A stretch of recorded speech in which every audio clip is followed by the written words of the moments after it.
Hey everybody, Aaron Cowan, Sage Dynamics, and this is my review of the Surefire Fury Intellibeam flashlight. Whoa, hey, can I help you something? Yeah, let me get that wall. Get your hands away from it! Now, one of the problems we've encountered with low light training, low light techniques is the technology's advances. Lights continually get brighter and brighter and brighter. It seems like every year Surefire puts out a new handheld light that's 100 or 200 lumens brighter than the last model. The issue with that is when you're navigating close environments, say indoors, parking garages, close hallways, alleyways, things like that, is, especially if it's an environment you're not familiar with, where you don't know the floor plan, you don't know the layout, you don't know the groundwork, is backsplash. If you have any kind of semi-reflective to reflective surface, you can, if you shine it on that object, especially in your visual horizon, which is where your light's likely to be, you can catch a lot of that lumen right back in your face. So if you're clearing a house or you're moving through a building or something like that, the most common wall color is going to be white. You have TV screens, you have mirrors, paintings, things on the wall that are either reflective to semi-reflective. They're going to cache a lot of that light back. So if you're running a 600 lumen or 1,000 lumen light, you could potentially temporarily blind yourself with all that light coming back. The Intellibeam, using Surefire's proprietary technology, senses its distance to objects. Any kind of semi-reflective, reflective hard surface, it's going to sense that distance. It's going to automatically dim the light on the first setting.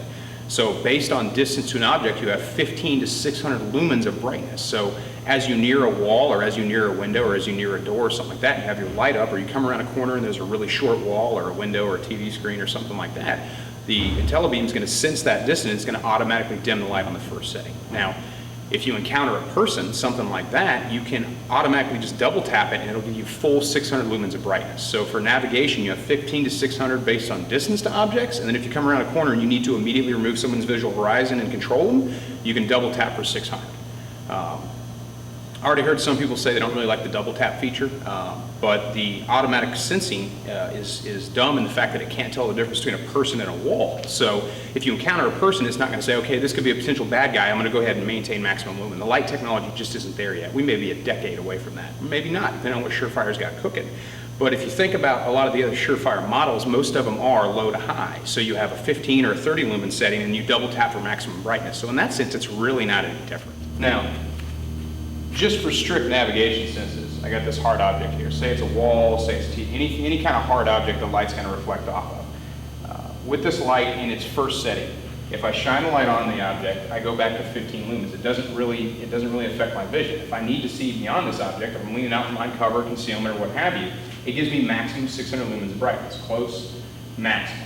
Goes to 15, automatically senses, and it senses it so fast I don't really see it change. It just doesn't affect my vision the way that having to come off the switch would. That takes time, whereas the light is going to sense it faster than my eye can to a certain degree, and it does not really affect my ability to see in the dark or maximize my use of the light. 15 lumens and max 600. Now, if I'm in 15 lumens and I got the light low or something like that, the closer I get to an object, the dimmer the light gets. The further away, the brighter it gets, based on distance. Now to give you a demonstration from a different angle, close up. Now, as soon as I move the light out, it goes to maximum 600 brightness because that wall is about 15 feet away. Now I come right back to 3 or 4 inches, it dims. The dimming difference, the time between maximum brightness down to 15 lumens is super fast, super intuitive. It's not so slow, or it doesn't stutter, it doesn't hesitate, it doesn't take a lot of time, but it's going to significantly affect my ability to see. And of course, one of the biggest tricks, I would say, or one of the biggest things that you don't hear a lot about in low light technology is, or low light navigation using lights in a tactical or non-tactical environment, is the fact that if you do become momentarily blinded, if you go to your max lumen brightness, you're going to overcome your inability to see much faster.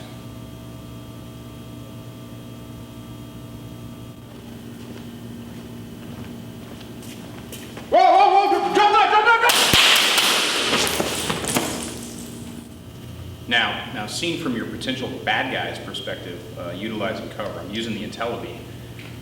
This is 15 lumens reflecting off the cover. It's not where it's supposed to be. We shouldn't be putting the light off the cover. We shouldn't be using a handheld technique that involves keeping the light on the left side of the gun if we're using a right side exposure. But for the sake of the video, that's what we're doing, just to demonstrate the technique. Now if I go full 600, you can see how much backsplash I'm getting off that piece of cover as I lean out. Ideally, I'd want to use a technique that didn't require me to do that, so I could lean out like this and dominate with light, to where the only thing they can see is the light. But if for any reason the light does reflect off the cover and it's in the first setting, I'm not going to get a significant backsplash as I would with 600 lumens. Now as a demonstration, this is the 1000 lumen Surefire. 1000 lumens off of this piece of cover is much more considerable, and you can see how dangerous or potentially dangerous that backsplash can be if I'm using it in proper technique. So the Intellibeam's durability. I've had it for about a month now.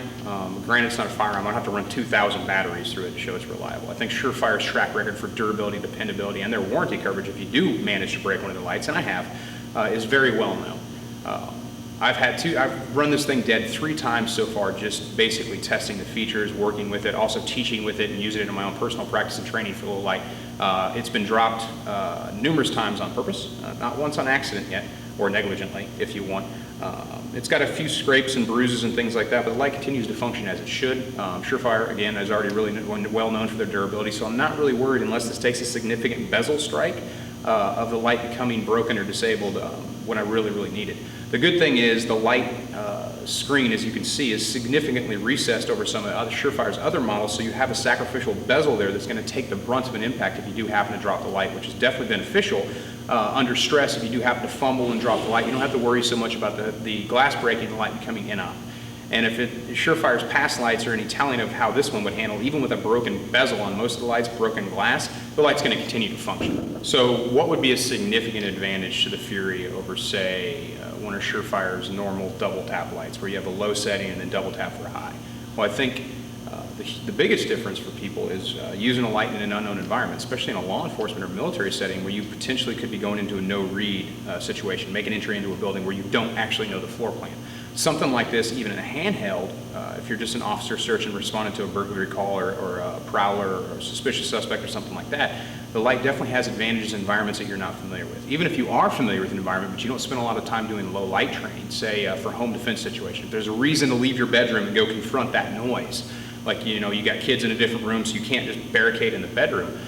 This definitely comes in handy, because if you don't spend a lot of time practicing low light techniques, or you don't know necessarily proper low light techniques in conjunction with a firearm, this allows you to maintain as much of your night vision as possible and still have the ability to double tap and dominate someone, remove their visual horizon, issue verbal commands, deliver gunfire, whatever the situation calls for.